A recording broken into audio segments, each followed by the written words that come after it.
how you guys doing? I have a video we need to react to.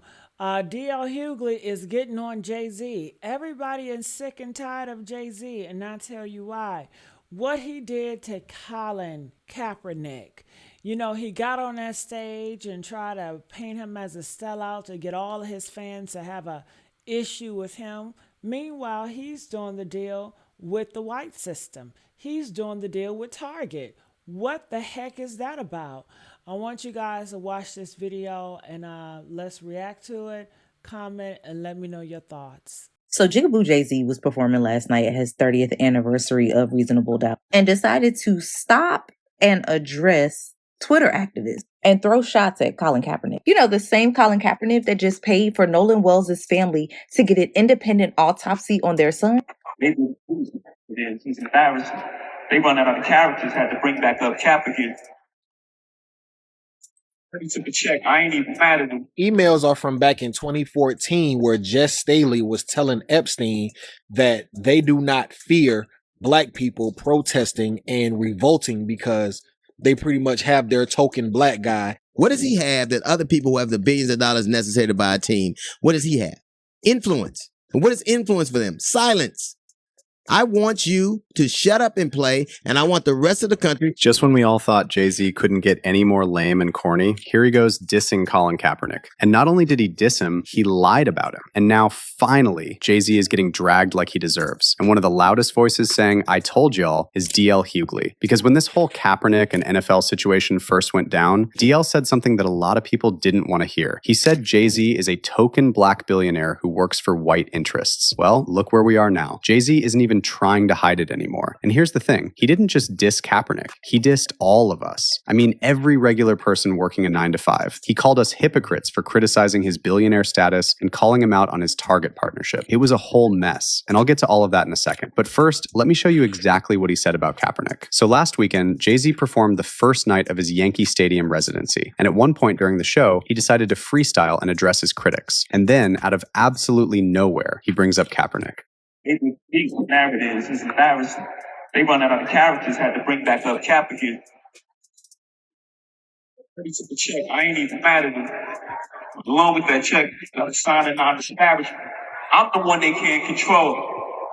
So in case you missed it, Jay said, referring to Kaepernick, "Buddy took a check. I ain't even mad at him. But along with that check, you have to sign a non-disparagement." So he's alleging that Kaepernick is a sellout, that Cap took a settlement check from the NFL, the same league that blackballed him. And according to Jay-Z, Kaepernick also signed a gag order, a non-disparagement agreement that said he can't speak badly about the league ever again. But guess what? Jay completely made that up. Sources with direct knowledge of the settlement have come out and said no such clause ever existed. Colin Kaepernick never signed a non-disparagement agreement with the NFL, and there are plenty of receipts to back that, including Kaepernick's social media posts where he continued to publicly drag the NFL. In November 2020, Kaepernick tweeted 1,363 days of being denied employment, still putting in work. If he had signed a gag agreement, he wouldn't be able to publicly talk about being blackballed by the league. And you know what the craziest part is? It's not just that Jay-Z lied about Cap, it's that he decided to bring him up now. See, timing is everything. Kaepernick hasn't said a bad word about Jay in years. Jay could have kept that same energy and just left Cap alone, but he decided to resurrect that old NFL drama. Why? Well, here's what was happening right before Jay-Z's concert at Yankee Stadium. Kaepernick was trending because he funded an independent autopsy and funeral services for Nolan Wells, the 18-year-old from Mississippi who died under mysterious circumstances over the July 4th weekend. Nolan's family confirmed that Cap is paying for a private autopsy because the family doesn't trust the official investigation. And what did Jay-Z do for Nolan? Nothing. Not a single word. Not a call for justice. Not even condolences for the family. And honestly, that's pretty on brand for Jay-Z. He only talks about black issues when there's a check in it for him. But the fact that he couldn't stand Kaepernick getting praised for actually helping this family, so he decided to diss him and lie about him on stage? Look, we've all had Jay-Z fatigue for a while now, but this is a new low.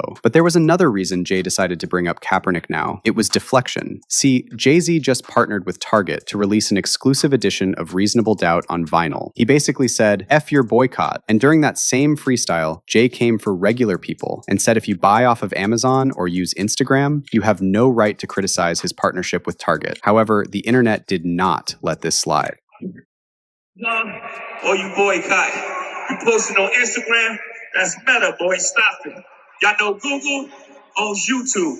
You picking and choosing the politicking as usual. I find it quite interesting that someone who is a billionaire would feel the need to throw shots at the average consumer, the person living paycheck to paycheck, and comparing a corporate partnership with Target to everyday people ordering something off of Amazon. And then he proceeds to punch down on Colin Kaepernick. You know, the same Colin Kaepernick that just paid for Nolan Wells' family. Kaepernick lost his career due to taking a stance on behalf of Black people, Black lives, and the untimely of Black people. Meanwhile, Jigaboo J did an NFL partnership right after Kaepernick's protest, a Target partnership during an organized boycott. And while it looks like Jay-Z was scanning social media for punchlines, I'm sure he saw someone somewhere write about the Montgomery bus boycott and how that didn't require everyone to withdraw from every single segregated institution before criticizing buses. The point was to concentrate pressure on a specific target. But hey, what do I know? I'm just merely an online activist running out of characters. But I'd rather that than be seated with these characters. Now, here's why Jay's argument about us shopping on Amazon or using Insta is just more deflection. First, there's a massive difference in scale and responsibility. Jay-Z is a billionaire. He's not just a consumer trying to survive in a system he didn't create. He's a mogul who chooses who to partner with. And the fact that he compared this to regular people buying on Amazon because it's cheaper just shows you how out of touch he is. And like I said, this is deflection. Jay is asking regular people to be morally pure in every single consumer choice they make, while he gets a pass for making calculated business decisions. He's basically saying, you're not perfect either, to millions of people who are struggling to pay rent. Meanwhile, he's already made enough money to last him generations. But that's the thing about billionaires. It's never enough. Greed is what motivates them. But there's another reason Jay-Z is partnering with Target during an active boycott. Target knows that this will undermine the movement, the same way the NFL knew they had to bring Jay to pacify the masses when Kaepernick's protests started to spread. And this is exactly what D.L. Hughley tried to warn people about. Black billionaires serve a specific purpose to these corporations. They're gatekeepers. Their job is to distract and entertain regular folks so we don't get any crazy ideas like boycotting or protesting. If they wanted to do something about what they saw as injustice, they could do it. They're with those people all the time.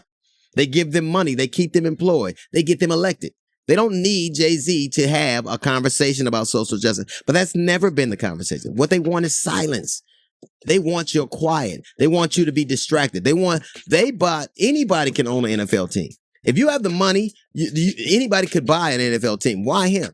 It's a lot of billionaires. What they want, what does he have that other people who have the billions of dollars necessary to buy a team, what does he have? Influence. What is influence for them? Silence. I want you to shut up and play, and I want the rest of the country to not be distracted, to keep doing what we do. We read a report earlier where it talked about the Super Bowl halftime was down significantly, and they believed in part because Black people were not participating. That's what I need. You know why these owners are so good at this? Because they've been doing it forever, for decades. These are mostly 80 and 90-year-old white men who've learned how to deal with Black people for a long time. DL's whole point is that Jay is a tool for white corporations. He knows exactly what he's doing. He knows the damage it causes in the Black community. He just doesn't care. Because at the end of the day, Jay-Z is a billionaire first and a Black man second. And like every billionaire out there, the only thing he cares about is hoarding money and power. Now, I also want to remind you of this email from the Jeffrey files, where Jay-Z's name popped up. And the fact that this email didn't get any coverage in mainstream media should tell you everything you need to know. So this email dates back to 2014, and it's from Jess Staley, former CEO of Barclays and JP Morgan executive. Staley was writing to Jeffrey at the time when massive protests were raging in Brazil. These protests were mainly driven by anger over the high cost of hosting the 2014 FIFA World Cup and the 2016 Olympics at the expense of public services. So Jess Staley wrote to Jeffrey to tell him he doesn't have to worry that Black people in the US will follow Brazil's example. Why? Because Black protesters have been bought off by Jay-Z. Here's exactly what Staley wrote. You want to know why we are not Sao Paulo? Watch the TV ads on the Super Bowl. It's all about hip Blacks in hip cars with white women. The group that should be in the streets has been bought off by Jay-Z. But not one single mainstream media outlet reported on this email. Think about what that means. They'll write about all the salacious stuff from the files. Who flew on the planes, who visited the island, who did unspeakable things to victims. But an email that literally spells out how billionaires keep the masses pacified and stop us from protesting? Complete silence. This is why they want you to stay distracted. And this is why they need black billionaire entertainers like Jay-Z and his wife. But we're not done yet. I also want to show you what Van Lathan just revealed about Roc Nation trying to smear Kaepernick's name. Van Lathan used to be a senior producer at TMZ, and on a recent episode of the Higher Learning podcast, he revealed that Roc Nation was seeding negative stories about Kaepernick to justify Jay-Z's NFL deal and undermine Cap's movement. I know for sure, that Roc Nation was seeding negative stories about Colin Kaepernick during the time that he was really in traction with Jay-Z. For sure. This is after the Roc Nation NFL deal has been announced. According to Van Lathan, after Jay's deal with the NFL was announced, the founder of TMZ, Harvey Levin, came to him and said he had just gotten off the phone with someone from Roc Nation. And the information they were trying to push was that Kaepernick didn't really want to play football anymore, that he had skipped training, and basically that he was the problem, not the NFL. I know who was on the other end of the phone. I know who Harvey's Roc Nation contact is, right? I just got this information on the phone. And all of these things about Colin Kaepernick is what I just got told, right?